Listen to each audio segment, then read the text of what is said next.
Hello everybody. Today in this video we're going to be talking about the different principles that relate to shifting on the cello and the bass, but a lot of these principles can be applied to the other instruments as well. But we're going to be focusing on those whose necks go up and down rather than side to side. So we're just going to go through some principles of shifting, some techniques you can use to practice it, and we'll go from there. So first things first.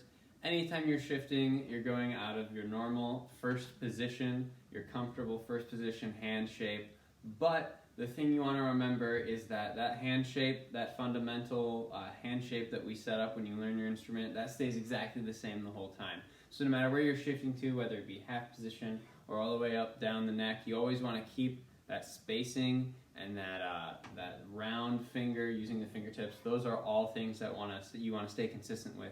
Until obviously you go into thumb position, then that's a whole nother story. But we're just going to be focusing on shifting within like first to fourth and fifth position today.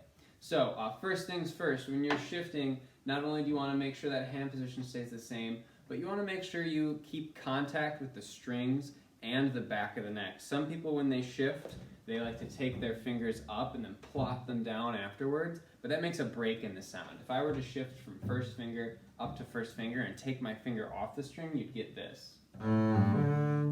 You'd hear that open G in the middle of the shift. We don't want to hear anything in the middle of the shift. Even if I'm going really fast, you can still hear it. So you want to make sure you keep that finger touching the string so that you don't hear any note in between. You might hear a little bit of a kind of shifting sound, but you don't want to hear the open string. So keep those fingers in contact. The second thing is you want to keep your thumb in contact. When I'm shifting, my thumb does not leave the back of the neck.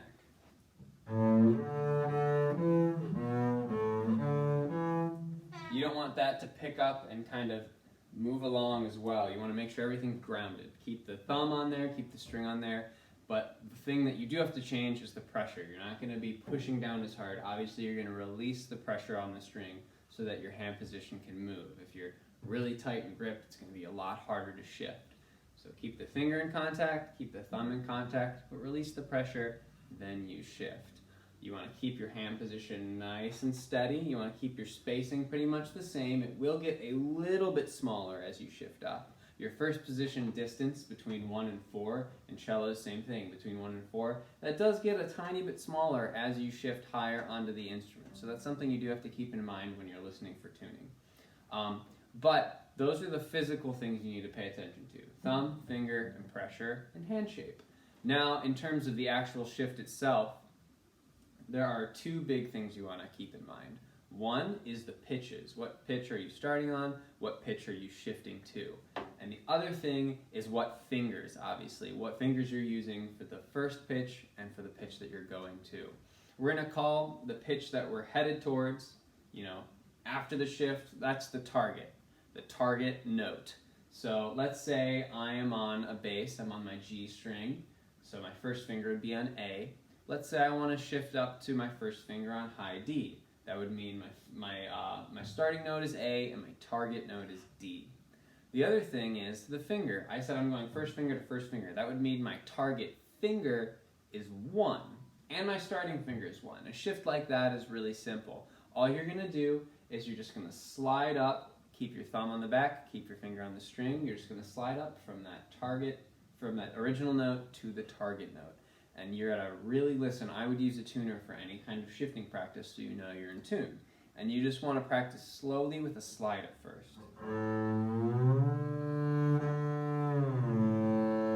And you'll notice I do things like this in the shifting etude video that you'll see later.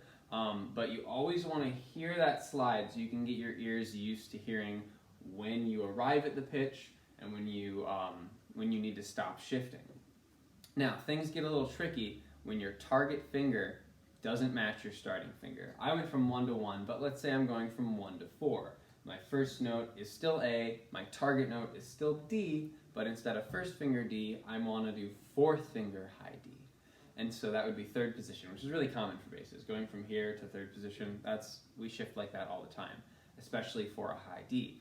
So here's where it gets a little bit trickier. You can no longer just slide your way up, because if you don't do anything with your fingers, you'll end up on the wrong finger. So what I'm going to do is I'm going to transition to my target finger, which is 4, partway through the shift. So I don't want to put it down and then shift, and I don't want to shift then put it down, because that makes kind of unnecessary bumps in the sound. You either get this, or you get weird bumps. And so you want to make sure that you're going in the middle of the shift, and partway through you transition so you get less of an audible bump. And this will sound really weird at first, but you want to practice slowly, slide, and transition to the target finger during the shift. Do that one more time. And as you get it faster, you'll start to lose the little bump. You did hear a tiny little bump in my shift, but as you get quicker and more efficient, and obviously you don't want to speed up that quickly, you want to slowly get faster and faster. Use a metronome. But once you get to the point where you're proficient at the shift and you hear those pitches, you're using a tuner, you're using a metronome, eventually you'll lose the bump. And you can make the shift, and I didn't change my bow at all, I did all one big down bow, and I can do that shift without an audible bump. So, big things to remember about shifting. Like I said, physically, keep the finger on the string, keep the thumb on the string, keep your hand shape. And then in terms of the shift itself, you want to know that first pitch and the target pitch. Use a tuner,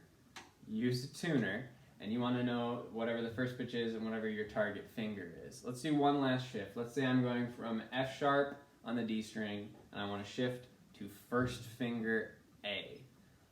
Let's say, and let's just keep it a slur for now, for simplicity. So you're going to want to hear the first two pitches, so F sharp and A.